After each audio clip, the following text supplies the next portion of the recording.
Good morning, everybody. Welcome to the May 2nd edition of the Daily Market Commentary. I am your host, Chuck Fulkerson. Hope everybody had a great trading day yesterday, as we definitely had some movement. For those of you new to the channel, do me a favor, make sure that you give me a subscribe down below. Click that subscribe button. You'll get the updates as they come out. And I would appreciate a little thumbs up, a little like. It helps me show up in the search engine. So let's go ahead and roll. Starting with the ES. The ES last night, well, I guess this morning, we're basically flat from yesterday's close, but we sold off pretty hard yesterday. Pretty strong sell-off.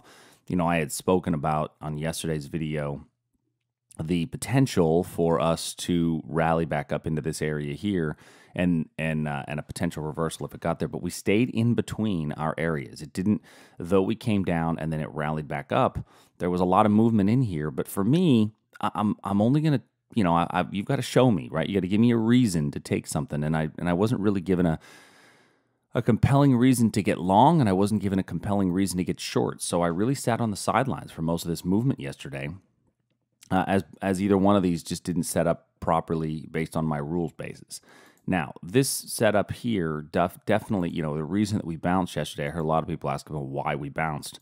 It's this little bit of, I do love these little areas here of fair price value above pivot lows. Those are really good turning points. Or same things can be said for fair price areas below pivot highs, which is really why I have this purple 15-minute area identified. Fair price value below a pivot high is typically a pretty good reversal point. So this is why I have this area highlighted, and I'm going to leave this area in. There's really nothing for me to add. Now, I would not be object today if somebody wanted to take a long above this 2658 for a breakout, but we have this little area here that could serve as a stopping point. So remember, on a breakout, not only do I need the right setup before the breakout, but I also need room to roam, and I don't know if I have enough room to roam on this to make it something that I would want to do. Looking next at the NQ, so our Nasdaq level, the NQ, we had a potential reversal at this area right here. Price gave us one of those, hey, I'm going to get you, psych. And it didn't quite get us in or quite get us filled. So I'm not a huge fan of the area any longer. Remember, if we do get in on this, you've got a very small window for profit.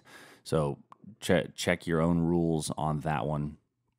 As it comes to. I am going to wrap my lines around this area right here, though, which is a little bit of sideways after a pivot low, as a potential for reversal. Now, this is a pretty wide area, right? I mean, this is 65.43 by 64.99. This is a really wide zone.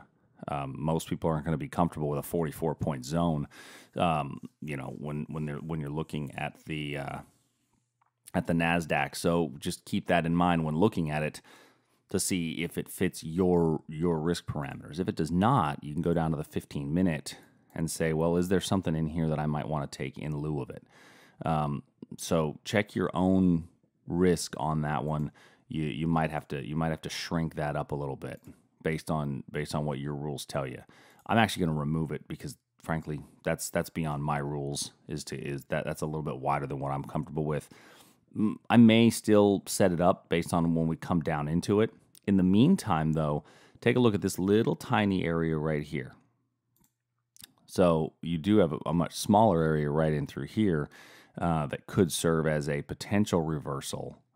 You've got two levels kind of stacked on top of each other right there.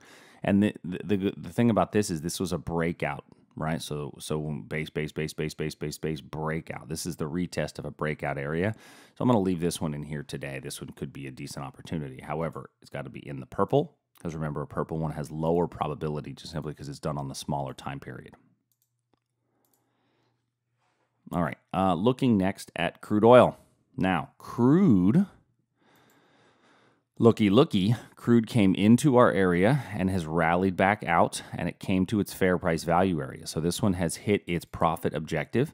So we'll be removing this line now. So crude, this level here has been sufficiently used up. Hit it once, hit it twice, hit it 3 times a lady, as Lionel Richie would say. And it hit its profit objective, which is a fair price value area on the other side. So this level is done. Hopefully some of you are able to capitalize on that little move.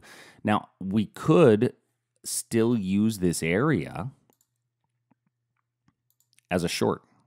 So if price comes back down into here and it comes through this area, now it becomes a short opportunity from 66.89 down to 66.23. So it's a fairly small window, but it becomes a shorting opportunity now that it's been used for the long 3 times. Gold, we are still in between our gold zones, has not come back up to it yet. For those of you that are day traders, you might want to consider a breakout trade in gold popping out of this wedge. For those of you that are more of the day trading ilk, you'll probably get some sort of a move out of this if you're looking on a very small time frame, that 15-minute time period. Looking at our bond and currency markets, so identifying an opportunity in our bond markets, we are still in between our areas here for the bonds. Nothing really earth-shattering for us to add on our zones.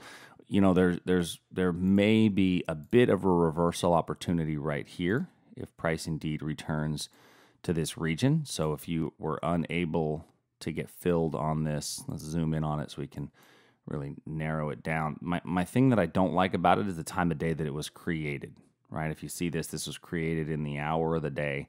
That's probably our least probable hour, right? Right there, that's 6 o'clock, 7 o'clock, 8 o'clock, 1, 2, 3 o'clock, 4 o'clock rock. I don't know why that popped that into my head. In that area, so it's not a great zone, but it is one that you might get a little bit of a reversal on. So what I'm going to do is I'm going to, you know what? I'll leave it on. It's a fairly small zone. I'll leave it on as is. We'll see what it looks like, what the arrival looks like to that, because I like the fact that it's a little bit of a breakout. What I don't like is the time of day. The Aussie. So on the Aussie, what we had here was this area that we had bounced to yesterday. We talked about this being a potential breakdown. Prices hit it. We've rallied back up. Now, if you did get short on this breakdown, then you are still probably in the position, although you might have taken a stop out. Technically, your stop out should be above the last pivot high, which would be up here. But many people may not be willing to take that much risk, and maybe you place your stop here. So this is really where the rules tell me that you would place that particular stop. And now we're just kind of chopping around. If you missed it and you are still long, or excuse me, if you're not in it and you want to get in it, now's probably not the time. You probably want to wait for it to drop a little bit below this fair price value area right here. So I'm going to remove this line now. Looking next at the euro. The euro, we set up a potential short if price comes back to here. We are still waiting on that as a potential reversal point. With that being said, I think you could still get a short if it drops below here. So, you know, what stinks is when you miss the breakout. So let's see if there's a short below that area there. If I move this to a 4-hour chart, you do have a little bit of noise down here that could stop it from going lower. So if you do get in that short, manage it effectively and be willing to take your profits fairly quickly. On the Canadian dollar, this is the epitome of boredom. So we're going to leave the Canadian dollar alone. Nothing really to add on the Canadian. Great British Pound, Japanese Yen. We are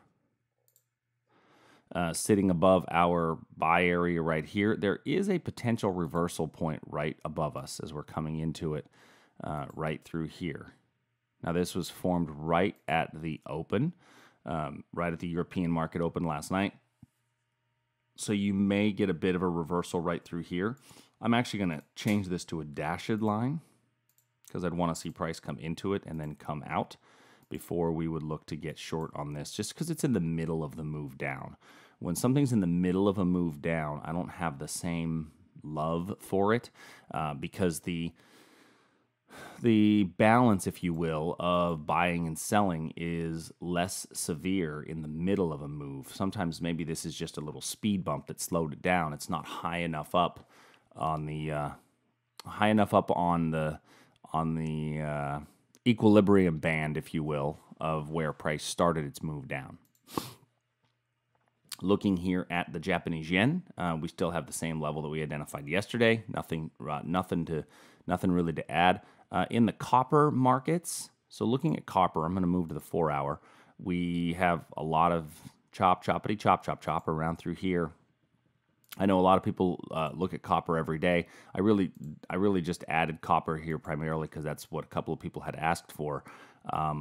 It's got this little area here of potential selling opportunity there, but it also has this little buying opportunity down here. So this is a decent setup, but I like the one below it better. Let me explain why. What I just talked about a second ago, a move in the middle of a thrust up or a move down, I don't like as much.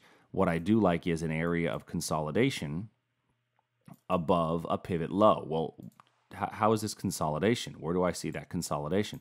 I see that consolidation in the wicks. So the wicks that we have here are the areas of consolidation, because that means price came up and went down. The next candle we opened here, we went up and came down. The next candle we opened here, we went up, up, up. So this, to me, these two wicks over here that are overlapping one another, those are a point of basing. So if I go to a 15-minute chart, you'll be able to see them a little bit more clearly.